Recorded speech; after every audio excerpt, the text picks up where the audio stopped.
60 ஆண்டு கால குப்பையை நீ 5 ஆண்டுகளை கூட்டி எழணும்னா எத்தனை பொக்லைன் வச்சாலும் சரி வராது. கொஞ்சம் பொறுமை, கொஞ்சம் காலம் எடுக்கும். உலகம் முழுமைக்கும் மாறுதல்கள் இப்படித்தான் உருவாயிருக்கு. மாறும், ஒரே நாள்ல இல்லை, ஒரே நாள்ல மாறும். நான் மாறியது போல, நீங்கள் மாறியது போல, ஒவ்வொருவரும் மாறினால் அடுத்த நொறி மாறுதல், அவ்வளவுதான்.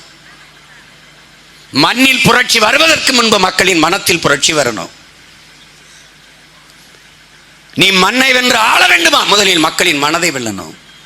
இதயத்திற்கு நெருக்கமாக போய் நின்று அவனுடைய பிரச்சனை, அவனுக்கு என்ன நடந்ததுன்னு சொல்லணும், எடுத்து சொல்லணும். இங்கே எப்படி ஒரு துருக்கிய பழமொழி, நீங்க எல்லாம் படிச்சிருக்கலாம், நான் கூட என்னுடைய அலைபேசியில் வச்சிருந்தேன், எல்லாரும் படிக்கிட்டு. காடுகளில், அடர்ந்த காடுகளில் மரங்கள் வெட்டி அழிக்கப்பட்டு கொண்டே இருக்குது. ஆனால் மரங்கள் எந்த எதிர்வினையும் ஆற்றல. வெட்டி வீழ்த்துற கோடாரி, அதன் கைப்பிடியில் இருக்கிற காம்பு இருக்குல்ல, கைப்பிடி, அது மரத்தால் ஆனது. அந்த கோடாரி போய் மரங்கள்கிட்ட பேசுது, நானும் உங்கால் தான், இந்த பாரு. அந்த மரத்தாலான கைப்பிடியை காட்டி காட்டி நானும் உங்கால் தான் சொல்லி சொல்லி வெட்டி சாச்சிக்கிட்டே இருக்கு. அப்படிதான் இந்த திராவிட கட்சிகள், இந்த இந்திய கட்சிகள், நானும் உங்கால் தான், நானும் உங்கால் தான் வெட்டிக்கிட்டே இருக்கான். வெட்டப்பட்டு வீழ்கிற மரங்கள் போல என் மக்கள் வீழ்ந்து கொண்டே இருக்கிறார்கள். அந்த வீழ்ந்த மரங்களின் எண்ணிக்கைக்கேற்ப பிள்ளைகள் நாங்கள் மாற்று மரங்களை நட்டுக்கொண்டே வந்து கொண்டிருக்கிறோம். இதுதான் நம்மளால செய்ய முடியுது. அரசியலில் தற்சோர்வும் சோம்பலும் தற்கொலைக்கு சமம் என்கிறார் ஐயா பெரியார் அவர்கள். சோர்ந்துறாதீங்க. நேற்று சொன்னது அண்ணன்,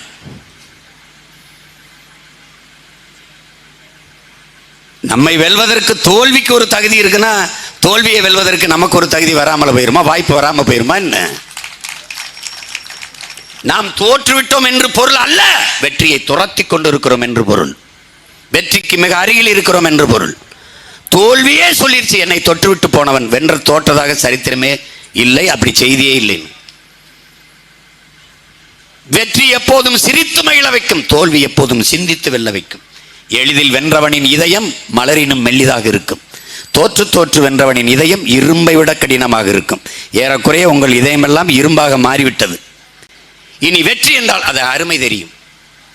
பசியோடு இருந்தவனுக்கு வறுமை தெரியுது இல்லை, பசியின் அருமை தெரியுது இல்லை, பசினா என்னன்னு தெரியுது இல்லை. அதனாலதான் நம்ம கத்துறோம். நம்ம வேற்று கிரகத்திலிருந்து இறக்கி விட்டப்பட்ட முதலமைச்சர் வீட்டில இருந்து வந்தவங்களா, இல்ல அமைச்சர் வீட்டில இருந்து வாரிசா வந்தவங்க இல்ல. இல்ல, உங்களுக்கு தெரியுமா, பசும்பன் படத்துக்கு கதை பேசணும், காரைக்குடியில் போய் படப்பிடிப்பு தளம் பார்க்க நானும் எங்கள் அப்பாவும் போயிட்டு இருக்கோம். ஒரு அடர்ந்த பனங்காட்டில் இறங்கட மகனே சிறுநீர் கழிச்சிட்டு போகலான்னு இறங்கி காரை இருந்தோன்னா, இதாப்பா என் ஊருன்னொன்னே ரொம்ப நேரம் பேசாமல் வண்டியிலே வந்தார். என்ன பண்ணேன், இந்த ஊரில் பிறந்துட்டாடா இந்த பேச்சு பேசுகிற நீ, நம்ப முடியலடா மையனை அப்படின்னா. இந்த ஊரில் பிறந்ததுனால தான்ப்பா நான் பேசுகிறேன். என்னடா அப்படின்னு, பசிப்பா, வறுமைப்பா, ஏழ்மைப்பா, கவலையும் கண்ணீருமாக இருக்கிற என் தாய் தந்தையர்களின் சொந்தங்களின் உறவுகள் பார்க்கும்போதெல்லாம் இனம் தெரியாத வெறி வருதுல்ல, அந்த வலி வாய் வழியே வருகிற மொழியாக மாறுகிறது. யார் கற்பிச்சு கொடுத்தது இப்படி பேசணும், இதை பண்ணணும், அதெல்லாம் ஒன்றும் கிடையாது. கோபமா பேசுகிறார், இதயத்தில் நெருப்பெரியும் போது சில பொறிகள் வாய் வழியே வந்து விழுங்குறான், அப்படிதான் விழுகுது. ஆனால் நாங்கள் எவ்வளவு நாகரிகமாக பேசுகிறோம். எல்லா கோபத்தையும் பண்ணால் யாரும் இங்கே உட்கார்ந்து கேட்க முடியாது, ரொம்ப கண்ணியத்தோட பேசு. ஏன்னா எங்க தலைவன் அப்படி.